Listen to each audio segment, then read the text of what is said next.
period. These are for items for which there are speakers that wish to speak on more than one item. There are no cards. We will then go to item 4, which is going to be continued to no date certain. We'll continue item 4 without objection. Item 1, a report from our Director of Planning, Vince Bertoni. Welcome. Yes, Chair Weiss and members of the Planning and Land Use Management Committee. Just a few items. First off, the department participated early this week in a groundbreaking of a accessory dwelling unit pilot project in Highland Park in the mighty 1st District. Councilmember Cedillo was there also, and it was a very warm morning. But the idea behind it was to really model how accessory dwelling units can be integrated into a neighborhood and still provide an additional type of housing in a neighborhood, yet still be integrated in and become part of the community. We hope that's something that's successful and is replicated throughout the city, and Councilmember Cedillo's office was very instrumental in that. On last Thursday at our City Planning Commission meeting, the City Planning Commission unanimously recommended approval of the South Los Angeles and Southeast Los Angeles community plans. So we're very excited about that. So we're moving through on our community plan program and getting more community plans ready for adoption. Those plans included over 200 outreach meetings conducted in English and Spanish, and these new community plans will provide a lot more opportunity for housing and job opportunities set near transit. So we're excited about that. And that concludes my report, and I'm happy to answer any questions. Thank you. Are there any questions? Seeing no questions. Antonia Ramirez filled out a card for public comment. Welcome. Thank you very much. Thank you. Planning, land use management. First, I feel absolute and complete hope because we have President Donald Trump, El Jefe, the great Moses, and the brilliant administration who not only will cure the ills of society and homelessness, but they will federally implement city planning policies that will secure and protect American citizens first, and once again provide privacy that the FBI, CIA, NSA, and Democratic assholes stripped us off. What sweet delight. Furthermore, land use across America will be edified and fortified because he will deport all the jealous, nosy, come caca, filthy, uncivilized, and nasty savages and racist, hate-mongering, wetbacks, and chango Latino gangbanging, pussies, pigs, and thieves, who destroy neighborhoods with graffiti, vandalism, weapons and drug sales, and property damage, and trash all over the neighborhoods. And then it creates gang epidemics. But God bless America and Donald Trump. Thank you. Thank you. God bless America. Item number 5, we could call that to order, please, Mr. Mejia. Sure. Item 5, Councilman. This is a report from the City Planning Department and an appeal by Stephen Weiss. He's appealing the approval of plan approval number 7 under the conditional use for the Buckley School. Okay. We could have staff give us a brief overview, just basics. Staff here on this item.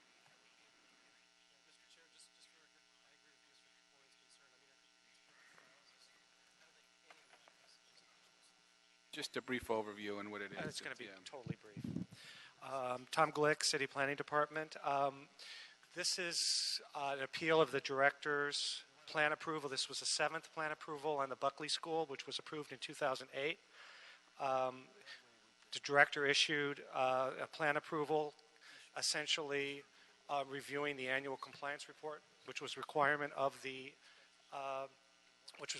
conditional use. Stating that the school, after the review of the annual compliance report, was in complete and full compliance with their conditions of approval. Within the 15-day appeal period, it was appealed, and we're here today to hear the appeal. Thank you very much. Thank you. With that, we'll start with the appellant, Stephen Weiss. You are allocated 5 minutes to speak. And then we'll hear from the applicant or their rep for 5 minutes, and all other speakers have 1 minute. Welcome. Welcome. Thank you. Good afternoon. When our current city attorney, Mike Feuer, was the city councilman for our neighborhood, the Buckley School approached him for his support of their CUP expansion. Mr. Feuer said no. He actually wrote the school a letter stating that he could not support their expansion given their history of continuous CUP violations. Our neighborhood also had numerous discussions with then Councilman Feuer concerning public safety, traffic, and reckless driving, and the risks involved expanding a commercial use at the end of a residential cul-de-sac with over 2,000 vehicle trips a day going in and out of the school along streets with no sidewalks. I filed this appeal in response to the Buckley School's annual compliance report and for all the reasons set forth in my written attachment dated February 17th. I also filed this appeal because the planning department stated in its determination of compliance that, quote, the school has been found to be operating with no adverse effects on adjacent uses. Given all the neighborhood complaints over the years concerning reckless driving by Buckley school parents, staff, and students, this finding is just completely wrong. There's absolutely no question that the Buckley School's traffic and reckless driving has an adverse effect on everyone who lives and walks in this residential neighborhood. There were a few issues included in my appeal, but in the interest of time, I'd like to focus on just one, public safety. For years now, a number of us neighbors have voiced our concerns and filed complaints with the Buckley School, the Council Office, LAPD, and LADOT regarding those Buckley vehicles that speed up the wrong side of Stansbury Avenue to get around the AM traffic queue, or that blow through stop signs after school lets out in the afternoon, or that speed down the nearby residential streets in the evening after social events on campus.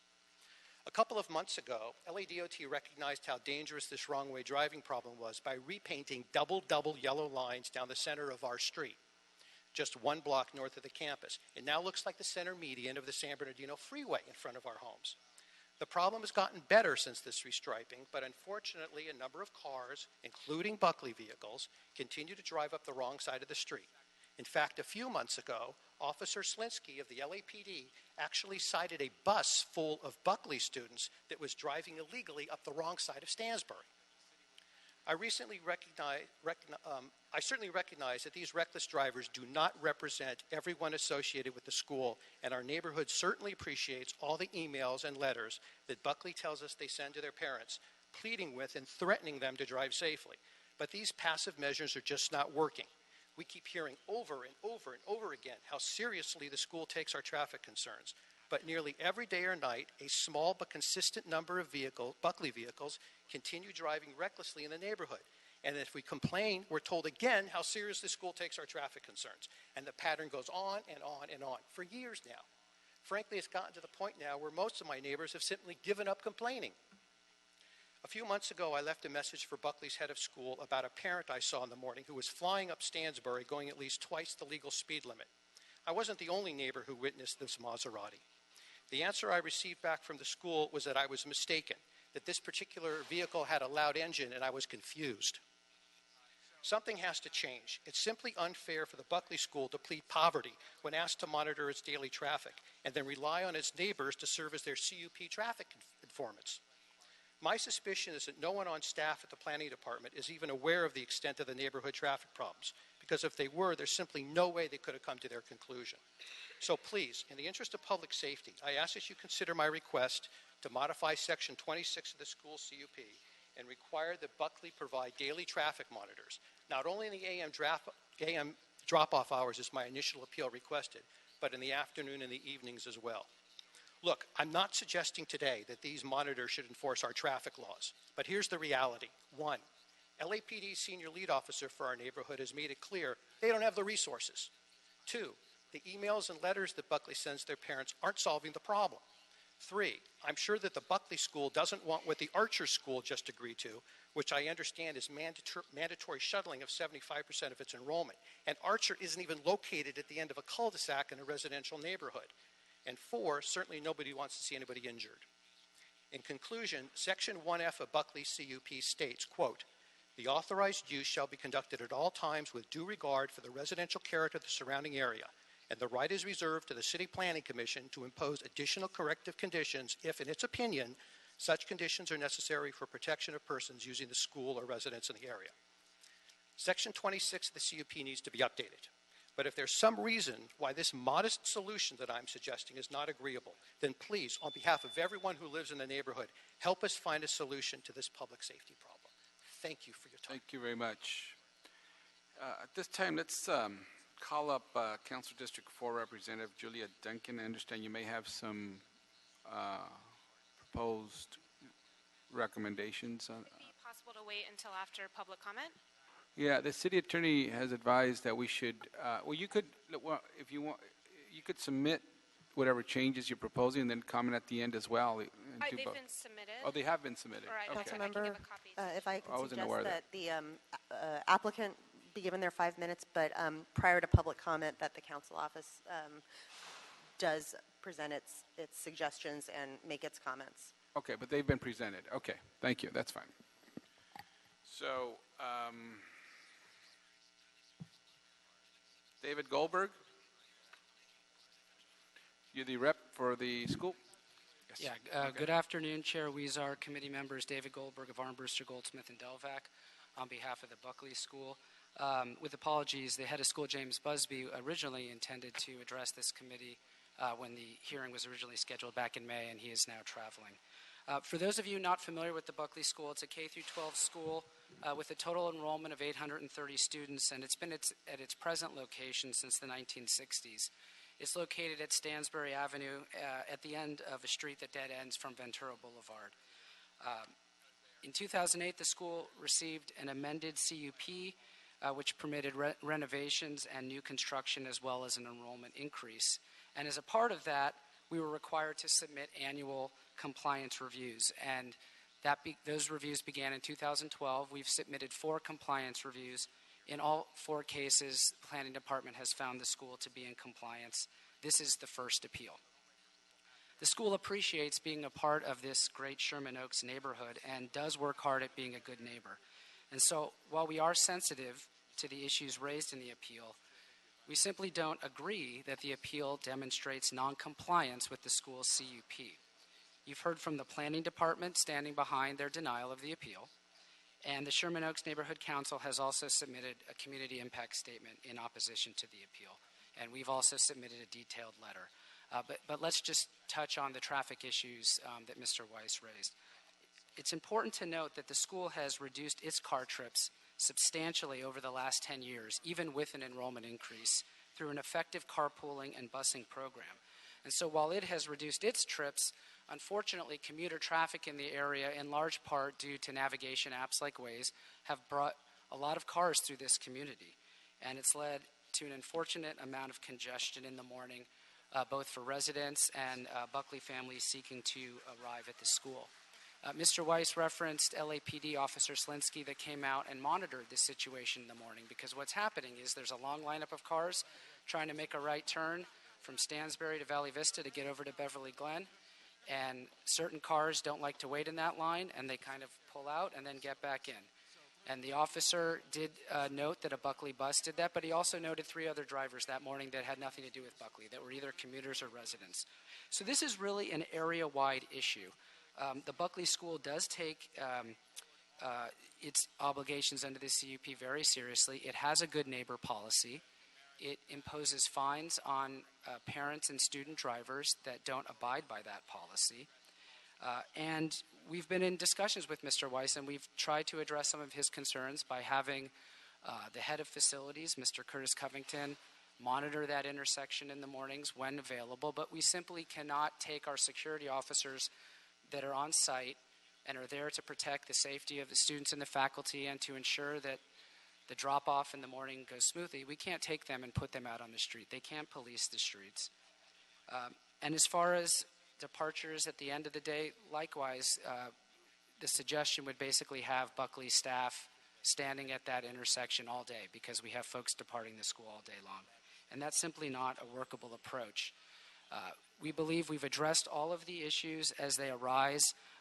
We are not hearing, because we keep a complaint log, either from the planning department or the council office or that log, that there is as severe an issue as being represented here at the hearing. We ask that you deny the appeal. Thank you very much, and reserve any time for rebuttal. Thank you.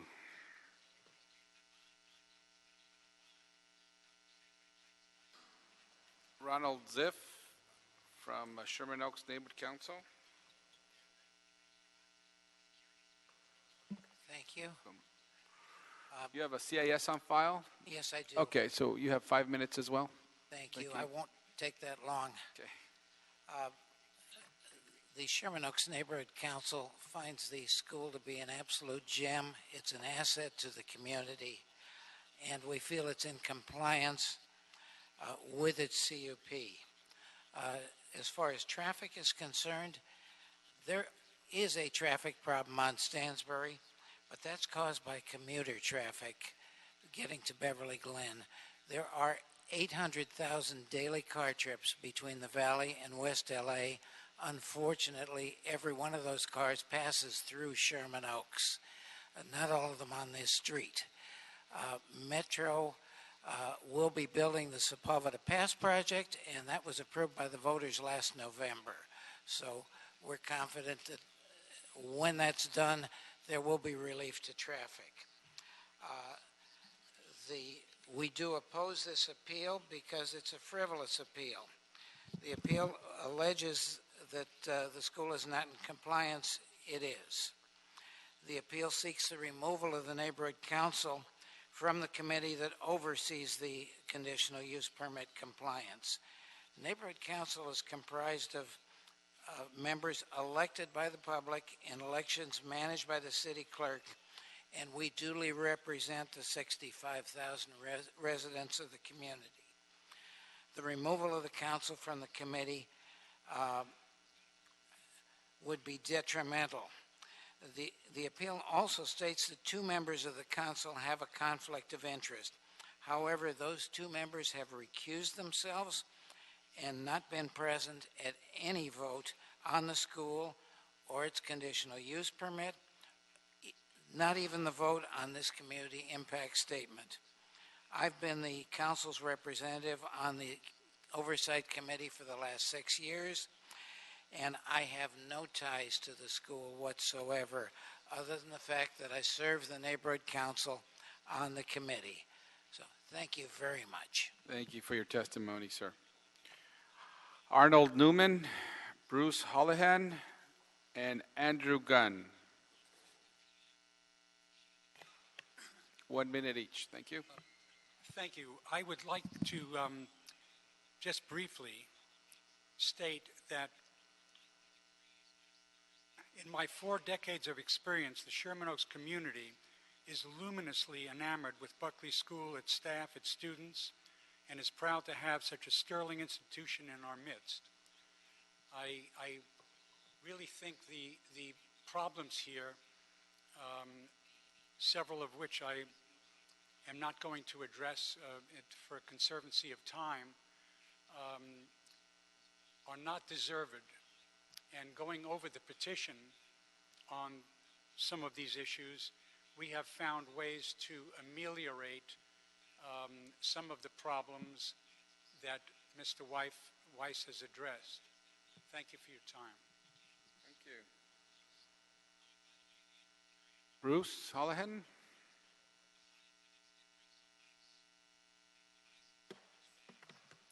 Thank you, ladies and gentlemen. While I really understand exactly the problem that Mr. Weiss is talking about, this is a problem that exists, I can see, from Sepulveda Pass all the way to Cahuenga Pass. It isn't just this one little neighborhood. We've got 21st century problems, and we're using a 20th century approach to remedying it. Transportation is the issue. I feel that education should always be at the forefront. We should always protect and nurture education. Likewise, I want to state that I view Mr. Weiss as a friend, a neighbor, and an ally. We grew up in the neighborhood together, in the community together. I understand his position, but I feel I have to be against the appeal. I feel that we need to look at proper, concrete solutions to traffic-related issues. To single out Buckley is unfair. Does that mean the end of my time? That means your time is Thank up, you, sir. ladies Thank and you gentlemen. very much. Andrew Gunn. Hi, I'm a parent at the Buckley School. I have 2 children there, and I've been doing the drive to school before for 13 years now. I can say that while it would be a lot easier to not have to deal with carpooling in the morning and just drive my own kids, the carpool is strictly enforced every morning, to the point where if one of my kids is sick or one has to come later in the day, I have to call and get a pass in order to drive on to the school lot if they're not going to be arriving in a carpool. So I know that the school is doing everything it can to strictly enforce that carpool. And as everyone said, it's all this commuter traffic going to Beverly Glen that's really clogging up that intersection. So, thanks. Great, thank you. Julia Duncan from Council District 4. Thank you, council members. Councilmember Rue appreciates the seriousness with which the school takes its compliance obligations under the CUP and the community outreach both at the quarterly meeting, neighborhood committee meetings, and more broadly to address issues as they may arise and to resolve community concerns. The council member supports the Buckley School and the work they do instructing young people and feels the school is in compliance with its CUP. However, there are effects on the adjacent residential neighborhood raised in the appeal. These issues are related to frustrations and increased cut-through traffic, commuter traffic, and how that traffic interacts with existing school traffic. The council member has been working hard on these issues, including working with LADOT on the development of a comprehensive neighborhood traffic management plan to study and implement comprehensive solutions. Buckley has also been successful in reducing its own traffic through their carpooling and busing programs. While we don't believe the appeal raises any issues of noncompliance, there are valid issues related to commuter traffic and its interaction with both school and residential traffic, which present an opportunity for the school through its CUP to assist the community in working towards potential solutions. We would like to request that the committee grant the appeal in part and deny the appeal in part and incorporate the following condition, which would be added as a new condition to the current A52. It would be D, A52D. Quote, prior to the submittal of the fall 2017 traffic monitoring compliance report, the applicant shall contribute to the city the amount of $15,000 to be deposited for the purpose of addressing traffic issues in the vicinity of Buckley School. The fund shall be deposited into a special account in the Council District 4 Real Property Trust. We have discussed this requested condition with the school, and we understand they are supportive of including it. The school previously funded a neighborhood protection plan in the amount of $50,000 as part of its last CUP, which provided funding for issues such as this. That fund has been partially exhausted. This contribution directly to the city will allow for the leveraging of funds to identify and hopefully implement solutions to some of these problems posed by cut-through traffic. We appreciate the school's willingness to assist and be a community partner on these issues. During this appeal process, we learned that the school CUP contained an error in the provision related to the appeal process for these compliance reviews. We are also asking and requesting that the committee revise condition A.43F as follows. Quote, the plan approval shall be determined by the Director of Planning or the City Council on appeal. This correctly reflects the municipal code provisions that provide for an appeal directly to council of actions by the Director of Planning when made on behalf of the City Planning Commission, as was the case here. Thank you very much, and I'm available for any questions. Thank you. Thank you very much. Are there any questions or comments? Yes, Mr. Englander. Because this, there was a lot of statements made earlier. First, I want to weigh in on this just because it's been going on since. Well, originally, I think when the first expansion, the last expansion was proposed, what, 96? I think it was in 96.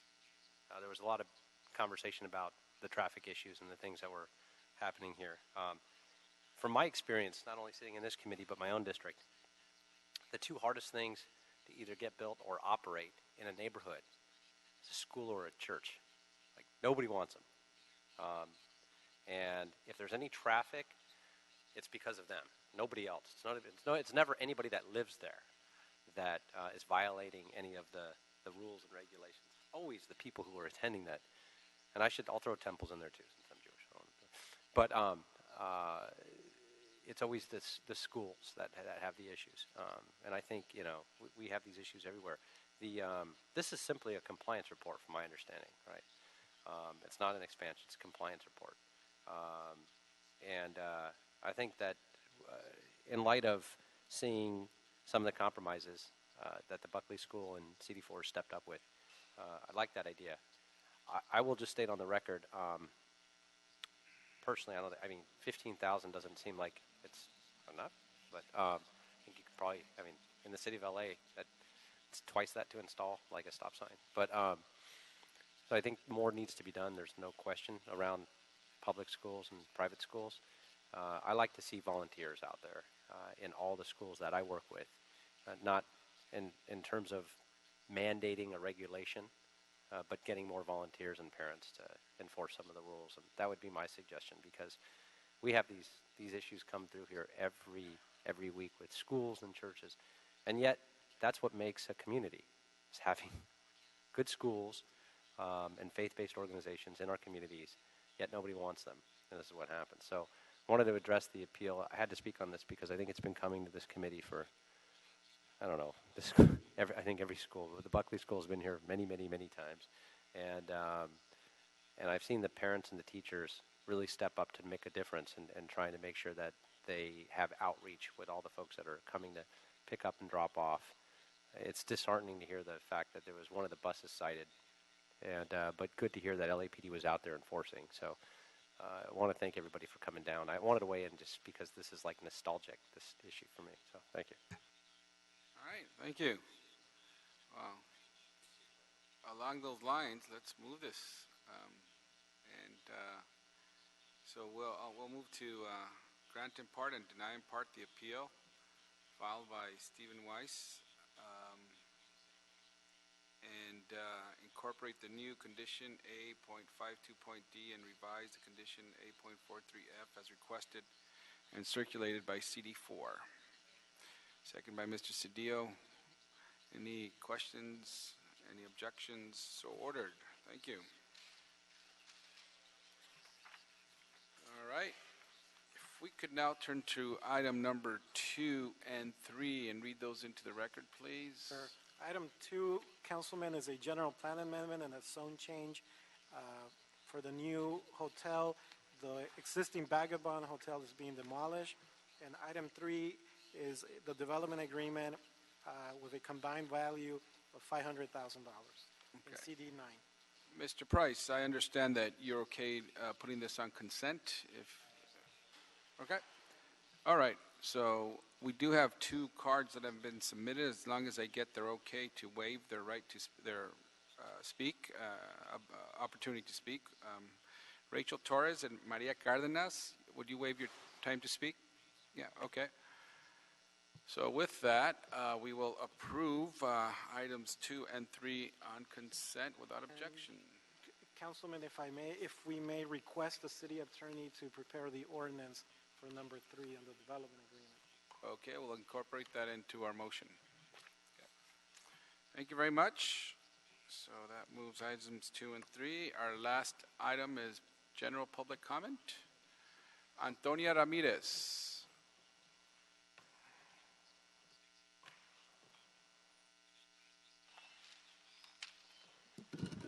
Really, it is devastating, dreadful that the City of Los Angeles and most of the council members and city attorney, including District Attorney Jackie Lacey, have done nothing to curtail or combat the Latino Chango gang epidemic in most of our neighborhoods, including the drug infestations and the pungent stench that ensues from all junkies, and the vandalism, graffiti, trash, destruction of private property and government property, not to mention public safety violations and the toxic loud noise, which is an everyday repertoire.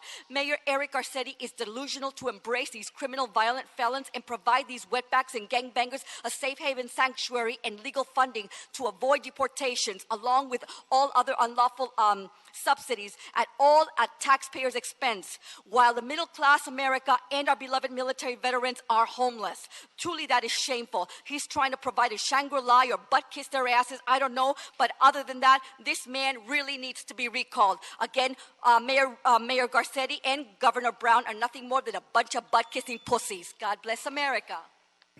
God bless America. Craig Knizek,